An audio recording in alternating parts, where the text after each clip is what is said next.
ಗೆಲ್ಲಲೇಬೇಕಿತ್ತು, ಕಪ್ಪು ಗೆದ್ದು ಕೊಟ್ರು, ನಮ್ಮ ನಾಡಿನ ಋಣವನ್ನೆಲ್ಲ ತೀರಿಸಿ ಬಿಟ್ರು, 17 ವರ್ಷದ ವನವಾಸ ಮುಗಿಸಿ ಬಿಟ್ರು, ಕಪ್ಪು ಗೆದ್ದು ಕೊಟ್ರು ನಮಗೆ, ಧನ್ಯವಾದ ಹೇಳಿ RCBಗೆ. ಕಪ್ಪು ಗೆದ್ದು ಕೊಟ್ರು ನಮಗೆ, ಧನ್ಯವಾದ ಹೇಳಿ RCBಗೆ. ನಡುವ್ಯಾಕೆ ಬಂದ್ರು ರಾಜಕೀಯದವರು, ಸನ್ಮಾನದ ಹೆಸರಿನಾಗ ಸ್ಮಶಾನ ಮಾಡಿಬಿಟ್ರು, ಮಾಡೋದೆಲ್ಲ ಮಾಡಿಬಿಟ್ಟು ಮೆಲ್ಲಗೆ ಜಾರ್ಕೊಂಡು ಪಾಪನೆಲ್ಲ ಪೊಲೀಸ್ ಮೇಲೆ ಹಾಕಿ ರುಬ್ಬಿಟ್ರು, ಜಿಲ್ಲಾಧಿಕಾರಿಗೂ ಚೆನ್ನಾಗಿ ತಂದಿಟ್ರು, ಗೆದ್ರೂ ಬೇರೆಯವರು ಆಡ್ಕೊಳ್ಳಂಗ್ ಮಾಡಿಬಿಟ್ರು, ಅಂಕಲ್ ಮಕ್ಕಳು ಬಂದು ನಮ್ಗೆ ಬುದ್ಧಿ ಹೇಳಂಗ್ ಮಾಡಿಬಿಟ್ರು. ಅಂಕಲ್ ಮಕ್ಕಳು ಬಂದು ನಮ್ಗೆ ಬುದ್ಧಿ ಹೇಳಂಗ್ ಆಗ್ಬಿಟ್ರು. ಡಯ್ಯಾರೆ ಅಯ್ಯ ಅಯ್ಯ ನ್ಯಾಯ, ಅಯ್ಯ ನ್ಯಾಯ, ಅಯ್ಯ ನ್ಯಾಯ. ಆಗಬಾರ್ದಾಗಿತ್ತು, ಆಗಿ ಹೋಯ್ತು. RCB ಕಪ್ ಗೆದ್ದು ಕೊಟ್ಟ RCB ತಂಡದ ತಪ್ಪ, ಭದ್ರತೆ ಮಾಡದೇ ಇರೋ ಸರ್ಕಾರ ತಪ್ಪ, ಅಭಿಮಾನ ಅಂತ ಹೋಗಿ ಅಲ್ಲಿ ಕಾಲ್ ತುಳಿತಕ್ಕೆ ಬಲಿಯಾಗಿ ಸತ್ತಿರಲ್ಲ ಅವ್ರ ತಪ್ಪ, ಯಾರ ತಪ್ಪು? ಎಲ್ರೂ ಜಾರ್ಕೊಳ್ಳೋರೆ. ನಾನು ವಿಧಾನಸೌಧದ ಹತ್ರ ಮಾಡಿರೋದು, ಸತ್ತಿರೋದು ಸ್ಟೇಡಿಯಂ ನಲ್ಲಿ. ಮತ್ತೆ ವಿಧಾನಸೌಧದ ಹತ್ರ ಸನ್ಮಾನ ಮಾಡ್ಕೊಂಡು ಸ್ಟೇಡಿಯಂ ಬರ್ತೀವಿ ಅಂತ ಹೇಳಿದವ್ರು ಯಾರು? ಅಭಿಮಾನಿಗಳಿಗೆ ಇರ್ತೈತಲ್ಲ, ಸ್ವಲ್ಪ ಯೋಚನೆ ಮಾಡಿರ್ತಾರ ಅಭಿಮಾನಿಗಳು. ವಿಧಾನಸೌಧದ ಮುಂದೆ ಫಂಕ್ಷನ್ ಮುಗಿಸ್ಕೊಂಡು ಆಮೇಲೆ ಚಿನ್ನಸ್ವಾಮಿ ಕ್ರೀಡಾಂಗಣಕ್ಕೆ ಬರ್ತಾರಂತೆ, ಹೋಗ ಅಲ್ಲೇ ನಿಂತ್ಕೊಳ್ಳೋಣ ಬರ್ಲಿ, ಅಲ್ಲೇ ಜಮಾಯಿಸನ್ ಬರ್ಲಿ. ಹೋದ್ರು, 4 ಗೇಟ್ ತುಂಬಿ ತುಳುಕ್ತಾ ಇದ್ವು. ಏನ್ ಒಂದಿಷ್ಟು ಮಂದಿ ರಾಜಕೀಯದವರು ಮಾಡ್ರಿ ಅಂತ, ಒಂದಿಷ್ಟು ಮಂದಿ ಮಾಡಬೇಡ ಅಂತ. ದೇವರ ಆಣೆ ಮಾಡಿ ಹೇಳ್ತೀನಿ, ದೇವರ ಮೇಲೆ ಆಣೆ ಮಾಡಿ ಹೇಳ್ತೀನಿ, ಈ ಸಮಾರಂಭ ಮಾಡಿದ್ದು, ಈ ಫಂಕ್ಷನ್ ಮಾಡಿದ್ದು, ಈ ರಾಜಕೀಯದವರಲ್ಲಿ ಬಂದಿದ್ದು,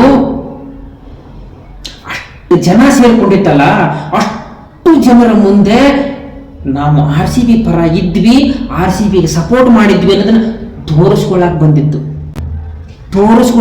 ಬಂದು ಇಂಥ ಎಡವಟ್ಟು ಮಾಡಿದ್ದು.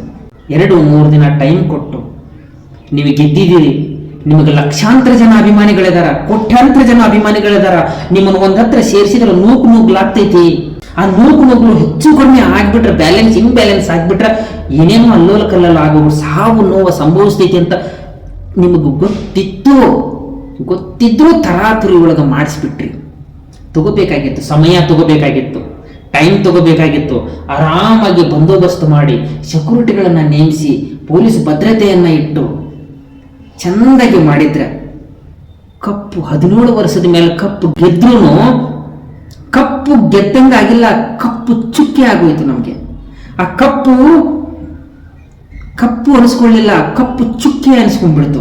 ಈ ಕರ್ನಾಟಕದ ಪಾಲಿಗೆ ಆ IPL ಕಪ್ಪು ಅನಿಸ್ಕೊಳ್ಳಿಲ್ಲ, ಕಪ್ಪು ಚುಕ್ಕೆಯಾಗಿ ಉಳ್ಕೊಂತು. ಇತಿಹಾಸದೊಳಗ ಕಪ್ಪು ಚುಕ್ಕೆ ಅಂತ ಉಳ್ಕೊಂತು. 11 ಜನರನ್ನ ಬಲಿ ತೆಗೆದುಕೊಂಡ ಆ ಕಪ್ಪು ಚುಕ್ಕೆ ಆಗೋದು. ಅದಕ್ಕೆಲ್ಲ ಕಾರಣ, ನೇರ ಹೊಣೆ ಯಾರು? ಅರ್ಥ ಮಾಡ್ಕೊಳ್ರಿ. ಏನು ಅಧಿಕಾರ ಐತಿ ಅಂತೇಳಿ ಪಾಪ ಏನ್ರಿ ಮಾಡ್ಬೇಕು ಪೊಲೀಸರು? ಏನ್ ಮಾಡ್ಬೇಕು ಪಾಪ? ಪತ್ರ ಬರೆದಿದ್ದಾರಂತೆ, ಬೇಡ ಸಾರ್ ಈ ತರ ಆಗುತ್ತೆ, ಇಂಥ ಸಮಸ್ಯೆಗಳು ರೀ. ರಾಜಕೀಯದವ್ರ ಮಾತು ಕೇಳ್ಕೊಂತ ಹೋದ್ರೆ ಏನು ಆಗೋದಿಲ್ಲ.